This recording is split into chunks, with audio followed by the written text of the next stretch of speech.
ರೈತರಿಗೆ ಮೋಸ ಮಾಡಿದಂತ ಜಿನಿ ಮಿಲ್ಕ್ ಕಂಪನಿಗೆ ಈಗ ಪೊಲೀಸರು ನೋಟಿಸ್ ಅನ್ನು ಕೊಟ್ಟಿದ್ದಾರೆ ಎನ್ನುವುದು ಗೊತ್ತಾಗ್ತಾ ಇದೆ. ಆರೋಪಿಗಳ ಜಾಮೀನು ಅರ್ಜಿಯನ್ನ ಕೋರ್ಟ್ ವಜಾಗೊಳಿಸಿದೆ. ಇನ್ನೊಂದು ಕಡೆಯಲ್ಲಿ ಜಾಮೀನು ಕೋರಿ ಕೋರ್ಟ್ ಮೊರೆ ಹೋಗಿದ್ರು ಇಬ್ಬರು ಆರೋಪಿಗಳು. ಇತ್ತ ಸಿಐಡಿ ತಂಡದಿಂದ ಚುರುಕಾಗಿದೆ ಜಿನಿ ಮಿಲ್ಕ್ ವಂಚಕರ ವಿಚಾರಣೆ. ರೈತರಿಗೆ ಮಹಾ ಮೋಸ ಮಾಡಿದಂತ ಜಿನಿ ಮಿಲ್ಕ್ ವಂಚಕರಿಗೆ ಕೋರ್ಟ್ ಶಾಕ್ ಕೊಟ್ಟಿದೆ. ಆರೋಪಿಗಳ ಜಾಮೀನು ಅರ್ಜಿಯನ್ನ ಹೊಸಪೇಟೆ ಕೋರ್ಟ್ ವಜಾಗೊಳಿಸಿದೆ ಎನ್ನುವಂಥ ಮಾಹಿತಿ ಇದು. ವಂಚಕರನ್ನ ಪಂಚನಾಮೆಗಾಗಿ ವಿವಿಧ ಸ್ಥಳಗಳಿಗೆ ಈಗಾಗಲೇ ಸಿಐಡಿ ಟೀಮ್ನವರು ಕರ್ಕೊಂಡು ಹೋಗ್ತಾ ಇದ್ದಾರೆ. ಒಟ್ಟು 5 ಜನ ಹೊಸಪೇಟೆ ಟೌನ್ ಠಾಣೆಗೆ ಕರೆತಂದು ಅವರನ್ನ ವಿಚಾರಣೆ ನಡೆಸುವಂಥ ಕೆಲಸ ಆಗ್ತಾ ಇದೆ. ಜಿನಿ ಮಿಲ್ಕ್ ಹೆಸರಲ್ಲಿ ಕೋಟಿ ವಂಚನೆ ಆಗಿರುವಂಥ ಪ್ರಕರಣ ಇದು. ಕತ್ತಿಯನ್ನು ಮಾರಿ ಕತ್ತಿಯ ಹಾಲನ್ನು ನೀವು ನಮಗೆ ತಂದುಕೊಟ್ರೆ ನಿಮಗೆ ಹಣವನ್ನು ಕೊಡ್ತೀವಿ ಅಂತೇಳಿ ಜಿನಿ ಮಿಲ್ಕ್ ಎನ್ನುವಂಥ ಕಂಪನಿ ಹೇಳಿತ್ತು. ಈ ಸಂಬಂಧ ನಿಮ್ಮ ಜಿ ಕನ್ನಡ ನ್ಯೂಸ್ ವರದಿಯನ್ನು ಪ್ರಸಾರ ಮಾಡಿದ ನಂತರ ಎಚ್ಚೆತ್ತುಕೊಂಡಂಥ ಜಿಲ್ಲಾಡಳಿತ ಈ ಕಂಪನಿಗೆ ಬೀಗ ಹಾಕುವಂಥ ಕೆಲಸ ಆಗಿತ್ತು. ಯಾಕಂತ ಹೇಳಿದ್ರೆ ಇಲ್ಲಿ ಅಕ್ರಮ ಆಗ್ತಾ ಇದೆ ಎನ್ನುವಂಥ ನಿಟ್ಟಿನಲ್ಲಿ ಆ ಬಳಿಕ ಆದಂಥ ಡೆವಲಪ್ಮೆಂಟ್ಸ್ಗಳು ಈ ಪ್ರಕರಣಕ್ಕೆ ಸಿಐಡಿ ಎಂಟ್ರಿ ಆಗುತ್ತೆ. ಜಿನಿ ಮಿಲ್ಕ್ನ ಆಡಳಿತ ಮಂಡಳಿ ತಲೆಮರೆಸ್ಕೊಳ್ತಾರೆ, ಅವರನ್ನು ಹುಡುಕಿ ತರುವಂಥ ಕೆಲಸ ಆಗುತ್ತೆ. ರಾಜ್ಯಾದ್ಯಂತ ಯಾರೆಲ್ಲ ಕತ್ತೆ ಖರೀದಿ ಮಾಡಿದ್ರು ಅವರು ಕೂಡ ಜಿನಿ ಮಿಲ್ಕ್ನ ಕಚೇರಿ ಬಳಿಗೆ ಬರ್ತಾರೆ. ಇದೊಂದು ಗೋಲ್ಮಾಲ್ ಎನ್ನುವಂಥದ್ದು ಕರೆಕ್ಟಾಗಿ ಗೊತ್ತಾಗುತ್ತೆ. ಸಾಕಷ್ಟು ರೈತರಿಗೆ ಮಹಾಮೋಸವನ್ನು ಮಾಡುವಂಥ ಕೆಲಸವನ್ನು ಈ ಜಿನಿ ಮಿಲ್ಕ್ನವರು ಮಾಡಿದ್ರು. ಇದರ ಬಗ್ಗೆ ಧ್ವನಿ ಎತ್ತಿದ್ದು ಜವಾಬ್ದಾರಿಯುತ ಮಾಧ್ಯಮವಾದಂಥ ನಿಮ್ಮ ಜಿ ಕನ್ನಡ ನ್ಯೂಸ್. ಸೆಪ್ಪ ಎಂಬುವರು ದಿನಾಂಕ 19/9/2019 19/9/2024 ಈ ಪ್ರಕರಣದಲ್ಲಿ ಜಿನಿ ಮಿಲ್ಕ್ ಕಂಪನಿಯವರು ಒಂದು ಯೂನಿಟ್ಗೆ 3 ಲಕ್ಷದಿಂದ ಮಾತುಕತೆ ಮಾಡಿಕೊಂಡು 3 ಕತ್ತೆ ತಾಯಿ ಕತ್ತೆ ಮಲ್ಲೇಶಪ್ಪ ಎಂಬುವರು ದಿನಾಂಕ 19/9/2024 ಈ ಪ್ರಕರಣದಲ್ಲಿ ಜಿನಿ ಮಿಲ್ಕ್ ಕಂಪನಿಯವರು ಒಂದು ಯೂನಿಟ್ಗೆ 3 ಲಕ್ಷದಿಂದ ಮಾತುಕತೆ ಮಾಡಿಕೊಂಡು 3 ಕತ್ತೆ ತಾಯಿ ಕತ್ತೆ 3 ಮರಿ ಕತ್ತೆಗಳನ್ನು ಕೊಡ್ತಾರೆ. ಅದನ್ನು ತೊಗೊತಾನೆ. ಆ ತಗೊಂಡ ನಂತರ 1 ಲೀಟ್ರ್ ಹಾಲಿಗೆ 2350 ರೂಪಾಯಿಗೆ ಫಿಕ್ಸ್ ಮಾಡ್ತಾರೆ. ಅದನ್ನು ನಂಬಿ ಅದು ಪ್ರತ್ಯೇಕ ಮಾಡ್ತಾನೆ. 1 ತಿಂಗಳವರೆಗೂ ಹಣ ಹಾಕ್ತಾರೆ.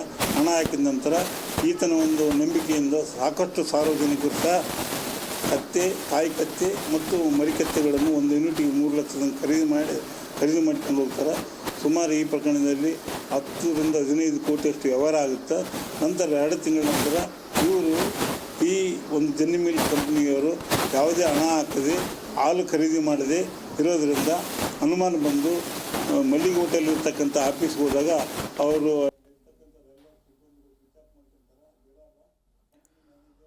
ಹಾಗೆಯೇ ಈ ಮಹಾಮೋಸದ ಪ್ರಕರಣಕ್ಕೆ ಸಂಬಂಧಿಸಿದಂತೆ ನಮ್ಮ ಪ್ರತಿನಿಧಿ ಮಂಜುನಾಥ್ ಹಿರೇಮಠ್ ಪ್ರತ್ಯಕ್ಷ ವರದಿಯನ್ನು ಕೊಟ್ಟಿದ್ದಾರೆ. ಬನ್ನಿ ನೋಡೋಣ.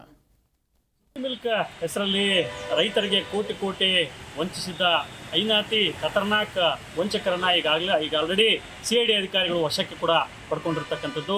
5 ಜನ ವಂಚಕರನ್ನ ವಶಕ್ಕೆ ಪಡ್ಕೊಂಡಾದ ನಂತರ ಒಂದಿಷ್ಟು ಬೆಳವಣಿಗೆಗಳು ಕೂಡ ನಡೆದಿರ್ತಕ್ಕಂಥದ್ದು. ಅವರನ್ನು ನೇರವಾಗಿ ಹೊಸಪೇಟೆಯ ಪಟ್ಟಣ ಠಾಣೆಗೆ ಕೂಡ ಕರೆತಂದಿರ್ತಕ್ಕಂಥದ್ದು. ಕರೆತಂದಂಥ ಸಂದರ್ಭದಲ್ಲಿ ಏನು 5 ಜನ ಐನಾತಿ ವಂಚಕರಿದ್ದಾರೆ ಅವ್ರನ್ನ ಪ್ರತ್ಯೇಕವಾಗಿ ಎನ್ಕ್ವೈರಿ ಮಾಡ್ತಕ್ಕಂಥದ್ದು ಕೂಡ ನಡೀತಾ ಇದೆ. ನಾವೀಗ ಸದ್ಯ ಹೊಸಪೇಟೆಯ ಪಟ್ಟಣ ಠಾಣೆ ಮುಂಭಾಗದಲ್ಲಿದ್ದೇವೆ. ನೋಡ್ಬೋದು ಈ ಭಾಗದಲ್ಲಿ ಸಿಐಡಿ ಅಧಿಕಾರಿಗಳ ವಾಹನ ಕೂಡ ನಿಂತಿರ್ತಕ್ಕಂಥದ್ದು. ಇನ್ನೇನು ಕೆಲವೇ ಕ್ಷಣಗಳಲ್ಲೂ ಕೂಡ ಅವರನ್ನು ಆಚೆ ಕರ್ಕೊಂಡು ಹೋಗ್ತಕ್ಕಂಥ ಸಂಭವ ಕೂಡ ಇರುತ್ತೆ. ಯಾಕಂತ ಹೇಳಿದ್ರೆ ಈ ಪ್ರಕರಣದಲ್ಲಿ ಮುಖ್ಯವಾಗಿ ಏನು ಕೇಂದ್ರ ಕಚೇರಿ ಜಿನಿ ಮಿಲ್ಕ್ ಕೇಂದ್ರ ಕಚೇರಿಗೂ ಕೂಡ ಅಧಿಕಾರಿಗಳು ಹೋಗಿದ್ರು. ಅಲ್ಲಿ ಕೂಡ ಮಹತ್ವದ ದಾಖಲೆಗಳನ್ನು ಕೂಡ ಪರಿಶೀಲನೆಯನ್ನು ಕೂಡ ಮಾಡಿರ್ತಕ್ಕಂಥದ್ದು. ಇನ್ನೊಂದು ಪ್ರಮುಖವಾದಂಥ ವಿಚಾರ ಏನು ಅಂತ ಹೇಳಿದ್ರೆ ಈ ವಂಚಕರ ಬೇಲ್ಗೂ ಕೂಡ ಅಪ್ಲೈ ಮಾಡಿದ್ರು. ಆ ಬೇಲ್ ಅರ್ಜಿ ಕೂಡ ವಜಾ ಆಗಿರ್ತಕ್ಕಂಥದ್ದು ಕೂಡ ಮಾಹಿತಿ ಲಭ್ಯವಾಗಿರ್ತಕ್ಕಂಥದ್ದು. ಹಾಗಾಗಿ ಸಿಐಡಿ ಅಧಿಕಾರಿಗಳು ಏನು ತಮ್ಮ ತನಿಖೆಯನ್ನು ಕೂಡ ಚುರುಕುಗೊಳಿಸಿದ್ದಾರೆ. ಕಾದು ನೋಡಬೇಕಾಗುತ್ತೆ ಯಾವ್ಯಾವ ರೀತಿಯಲ್ಲಿ ಅವರು ತನಿಖೆಯನ್ನು ಮುಂದುವರಿಸ್ತಾರೆ ಅಂತ ಹೇಳಿ. ವಿಜಯನಗರದಿಂದ ಮಂಜುನಾಥ್, ಜಿ ನ್ಯೂಸ್ ಕನ್ನಡ. ಜಿ ಕನ್ನಡ ನ್ಯೂಸ್ ಈಗ ನಿಮ್ಮ ಮನೆಯಲ್ಲೇ ನೋಡಿ. ಎಲ್ಲ ಕೇಬಲ್ಗಳಲ್ಲಿ ಈಗ ಲಭ್ಯ. ನಿಮ್ಮ ನೆಚ್ಚಿನ ಜಿ ಕನ್ನಡ ನ್ಯೂಸ್ ಈಗ ಸನ್ ಡೈರೆಕ್ಟ್ ನಲ್ಲಿ number 292, Tata play number 1664, Jio TV number 1334, NXT digital number 30, in cable number 30, city networks 51, U digital number 162, GTPL number 17, Rockline telecommunications number 42, Shri Basaveshwara cable number 168, rural cable network 60, Vinayaka digital 57, Abhishek cable 821, city channel 53, Siddeshwara cable network 57, V4 digital Infotech 628, Surya digital networks 53, Gajanan digital number 836, Malnad infotech private limited number